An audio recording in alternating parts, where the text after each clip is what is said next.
Salut à tous et merci de nous rejoindre sur CRTV News. C'est un plaisir de toujours vous retrouver tous les lundis matins au sommaire de cette édition de Final Whistle.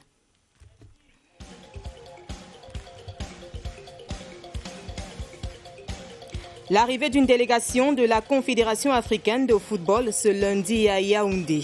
Les émissaires de la CAF vont visiter le site devant abriter le tirage au sort de la CAN 2021. Les autres raisons de cette présence en terre camerounaise sont à suivre dans ce numéro de Final Whistle.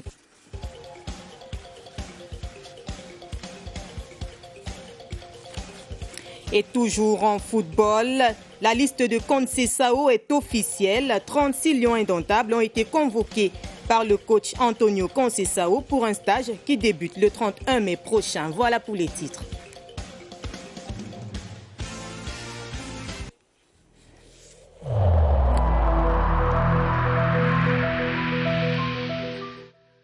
Je vous exhorte de nouveau à porter vos masques, à vous laver régulièrement les mains et à faire appel à un médecin ou à tout autre personnel de santé au cas où des symptômes apparaissent.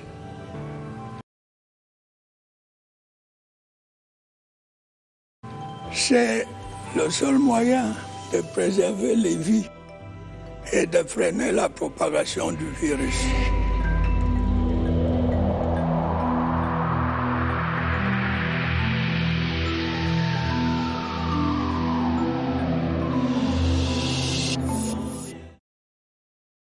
Une fois de plus, merci de nous rejoindre sur CRTV News et on ouvre cette édition de Final Whistle avec les préparatifs de la CAN 2021. La cérémonie de tirage au sort est prévue le 25 juin prochain. Le comité local et les administrations partenaires étaient réunis ce dimanche au Palais des Sports de Yaoundé. C'était au tour du ministre des Sports et de l'Éducation physique, le professeur Narcisse Mouélé Kombi. Il était question de s'assurer, autant pour moi, de l'effectivité de tous les éléments mentionnés dans le cahier de charge. Joseph Gouetta-Mandeng. La cérémonie de tirage au sort de la CAN Cameroun 2021 se déroulera ici au Palais polyvalent des sports de Yaoundé. L'infrastructure correspond au profil demandé par la CAF, à savoir des salles modulables d'une capacité de 300 places et une enceinte d'une hauteur de plus de 7 mètres. Le cahier de charges de la CAF exige aussi du Cameroun des spécificités techniques pour la production radio-télévisée de l'événement. Des partenaires à l'organisation locale de la Coupe d'Afrique des Nations de football au Cameroun en 2021 rassurent. Les représentants de la CRTV, de Camtel, du ministère de la Communication et de la Coordination du site ont fait le point. Et il se trouve que l'offre du Cameroun est au-delà du maximum exigé par la CAF. Nous nous réjouissons de ce que les différentes administrations partenaires soient prêtes à mettre en fonctionnalité et en disponibilité l'ensemble des contraintes et des exigences liées au cahier de charges de la CAF afin que la cérémonie de tirage au sort du 25 juin prochain soit un événement qui contribuera de manière significative au rayonnement international de notre pays.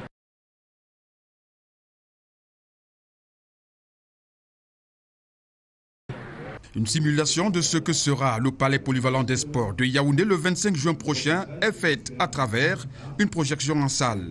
Une salle de spectacle, une salle média, une zone mixte et des bureaux pour l'équipe de projet. Une délégation de la CAF composée de 4 experts arrive ce lundi 10 mai à Yaoundé pour la validation de tout ce travail fait en amont.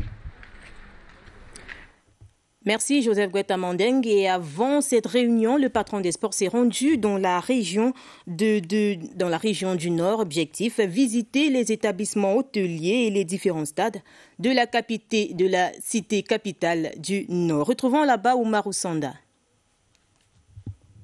Pour sa visite des infrastructures devant abriter la CAN 2021 à Garoua, le ministre des Sports et de l'Éducation physique, le professeur Narcisse Mouélé Kombi, s'est rendu dans les établissements hôteliers et les différents stades de la cité capitale du Nord. Sur le site de l'hôtel Relais Saint-Hubert et du Motel Plaza ainsi que de l'hôtel Ribadou, Le président du COCAN s'est dit satisfait de la qualité du travail accompli. Sur le stade omnisport de Rumdiadia et son année sont prêts, le membre du gouvernement invite par contre l'entreprise adjudicataire des terrains prioritaires d'entraînement, celui du Sénagès et de Coton Sport, à redoubler d'efforts dans l'optique du respect des délais. Dans la panoplie des 5 stades d'entraînement, nous en utiliserons 3, plus précisément le stade annexe de Rumdiadia, Coton Sport et Sénagès, que nous avons visité en relevant que la pelouse est déjà en place, qu'il y a un certain nombre d'aménagements à faire. À quelques jours de l'arrivée des émissaires de la CAF, le ministre Narcisse Moïle Kombi repart satisfait de cette visite de travail malgré les réajustements qui doivent être opérés. Et on reste dans les préparatifs de la CAN 2021 avec Mola. Mola est l'appellation de la mascotte de cette édition. Le nom a été proposé par le jury il y a quelques jours à Yaoundé. C'était au cours de la cérémonie de dépouillement des résultats du concours national. Une shortlist de 3 mascottes a été rendue publique. Voyons cela avec Évariste Yinga.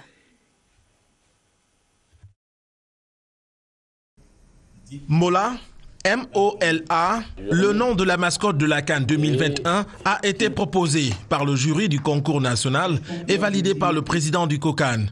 Il désignera l'une des 3 œuvres présélectionnées à l'issue du concours national.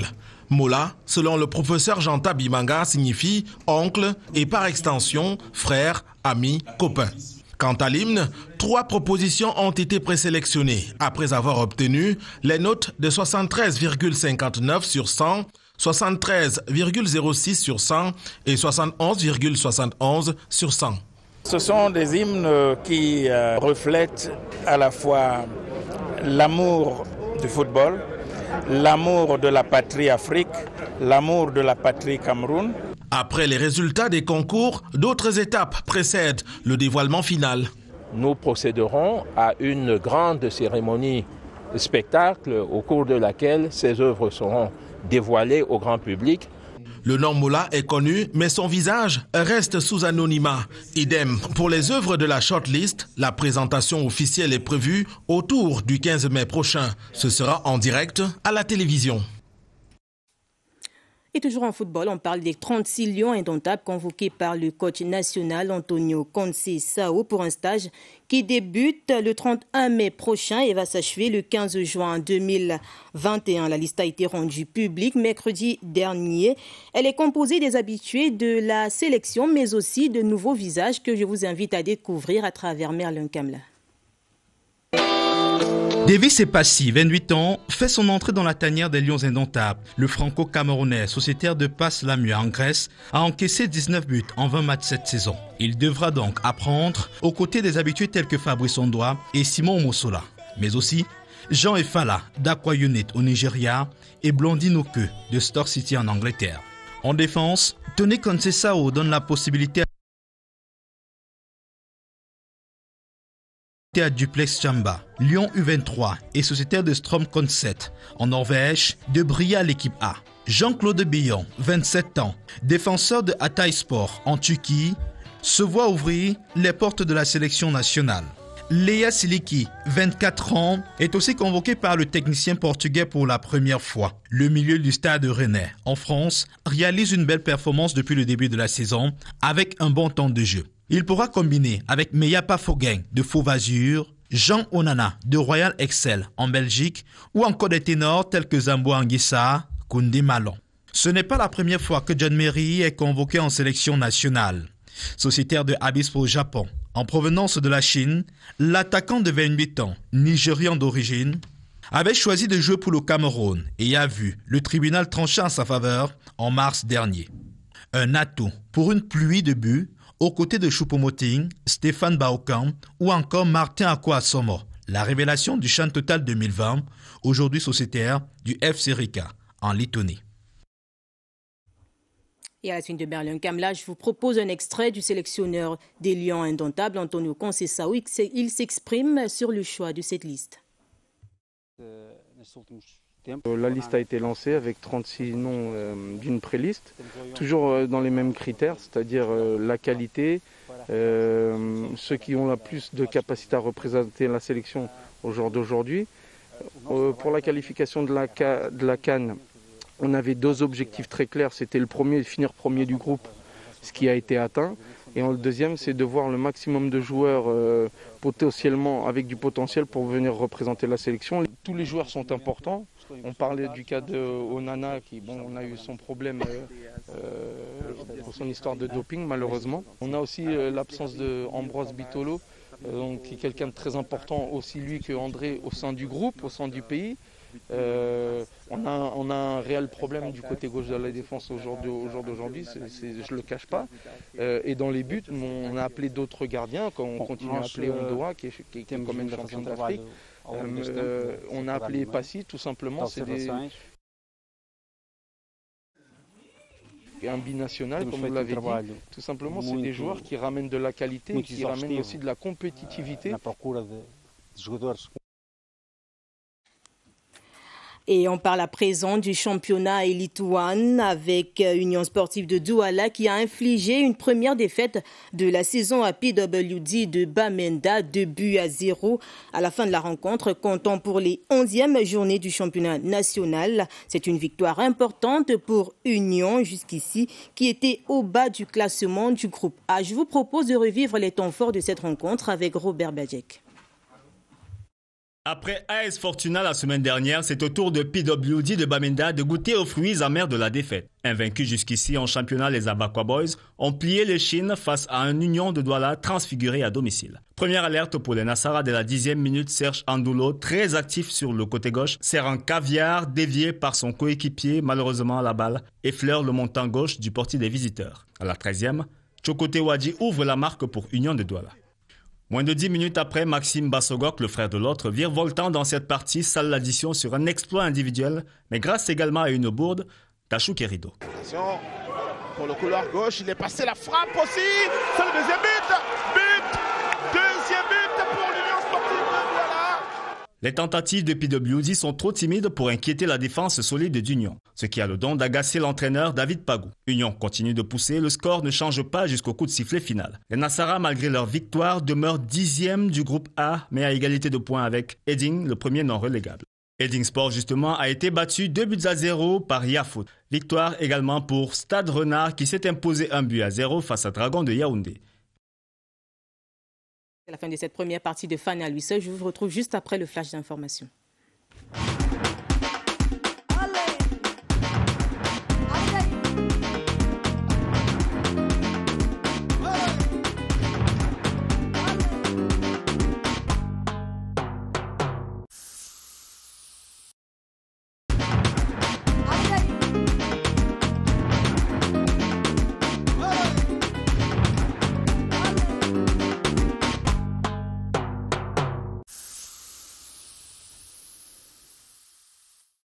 Deuxième partie de Fan à lui seul, on va mettre le cap sur la région du littoral. Le 15 mai prochain, le Cameroun accueille la 8e édition de l'Africa Mixed Martial Arts. 9 pays africains et européens sont attendus à ce grand rendez-vous.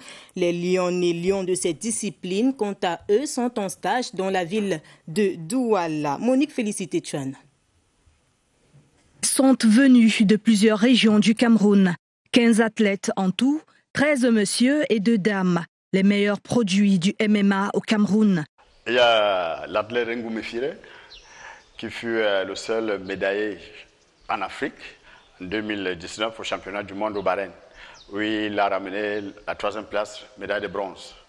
Et, à part lui, au championnat d'Afrique, on a eu plusieurs médailles d'or et d'argent. Parmi eux, la coqueluche du centre de formation Francis Ngannou, situé dans la région de l'Ouest. Le 15 mai prochain n'est plus trop loin, donc vous ne devez pas inquiéter de voir ce qu'on est ici pour venir vous donner. On ne peut pas vous donner avant le temps. Donc la réponse est toujours le 15. Le stage se déroule sereinement, 10 jours de mise au vert, 2 séances d'entraînement par jour, 3 repas dans un cadre idyllique, l'Académie africaine des arts martiaux. Ici chez nous, nous sommes dans un centre de haut niveau. Et comme c'est des athlètes qui représentent le Cameroun, je crois qu'ici, c'est l'endroit approprié pour eux. L'African MMA Championship démarre le 15 mai prochain au Palais Polyvalent des Sports de Yaoundé. Parmi les 9 pays attendus, le Cameroun est classé favori. Et j'accueille à présent sur ce plateau Merlin Kamla pour le chiffre du jour. Bonjour Merlin. Bonjour Martin Bané, bonjour à nos nombreux téléspectateurs. C'est avec beaucoup de plaisir qu'on se retrouve tous les lundis matins pour parler d'un joueur. Le plaisir est partagé, très beau début de semaine. Merci bien à vous de même. Alors vous avez le chiffre du jour. Oui, le chiffre du jour ce matin, c'est le chiffre numéro 2 qui correspond ce matin à Harold Moukoudi. C'est le défenseur central de l'AS Saint-Étienne. Alors, si j'ai bonne mémoire, il fait partie des joueurs convoqués par le coach Antonio Conceição la semaine dernière. Tout à fait. Eh bien, le Lion indomptable fait partie des Transillions. A vu l'occasion tout à l'heure de voir son but à l'écran. L'un de ses buts marqués. Il est passé par les UCS, les U17 et même les U18 du côté de la France. Vous savez, quand vous atteignez une certaine catégorie, si jamais vous ne jouez pas avec l'équipe nationale, eh bien, vous pouvez changer. Parce que Harold Moukoudi est franco-camerounais. Il a décidé de jouer avec l'équipe nationale du Cameroun. En 2018, on se rappelle bien.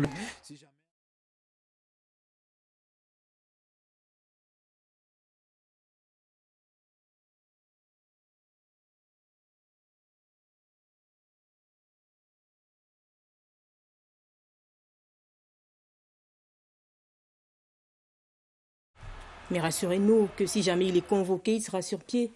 On espère bien. C'est vrai qu'on attend les dernières nouvelles en ce qui concerne les médecins.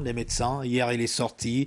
On parle de 2 matchs qu'il pourrait perdre, mais on n'a pas encore défini la période. Vous savez, ce n'est pas le cas, par exemple, du joueur de Montpellier, Oyongo Bitolo, qui quasiment, on a dit, terminait la saison. Il avait plusieurs mois à ne pas jouer. C'est la raison pour laquelle il n'a pas été convoqué par Antonio Conceição pour cette période. Ce n'est pas le cas encore d'Harold Moukoudi pour le moment. Il pourrait rater les 2 prochains matchs de l'AS Saint-Étienne.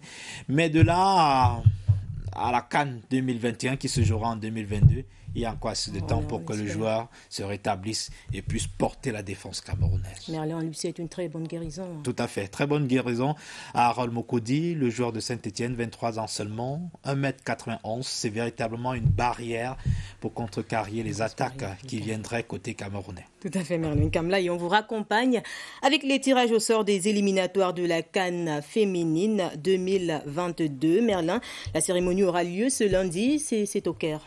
Tout à fait. Ouais, c'est au Caire ce lundi et elle sera retransmise en direct à partir de 13h au siège de la Confédération africaine de football. Et on parle toujours de football féminin pour indiquer que l'équipe nationale féminine du Cameroun participera à la Aïcha Buhari Cup. C'est un tournoi d'exhibition organisé par le Nigeria. L'événement aura lieu en septembre prochain et accueillera 6 pays, dont le Nigeria, pays hôte, le Cameroun, le Maroc, l'Afrique du Sud et le Mali et ensuite le Ghana.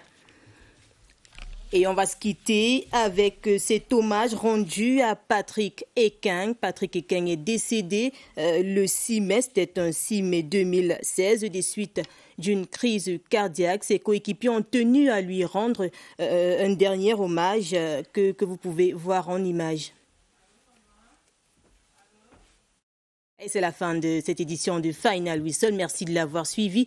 Je vous donne rendez-vous lundi prochain dès 9h10 sur les antennes de la CRTV. Restez scotchés, nos programmes se poursuivent.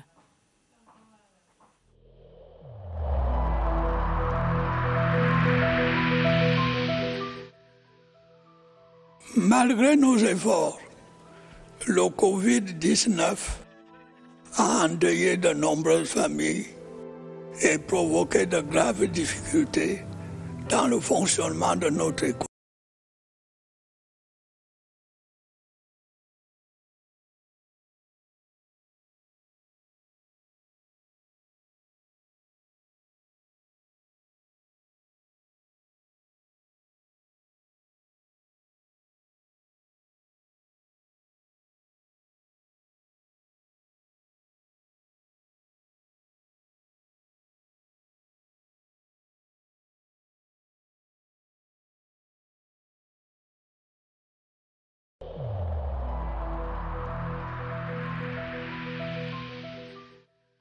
Je vous exhorte de nouveau à porter vos masques, à vous laver régulièrement les mains et à faire appel à un médecin ou à tout autre personnel de santé au cas où des symptômes apparaissent. C'est le seul moyen de préserver les vies et de freiner la propagation du virus.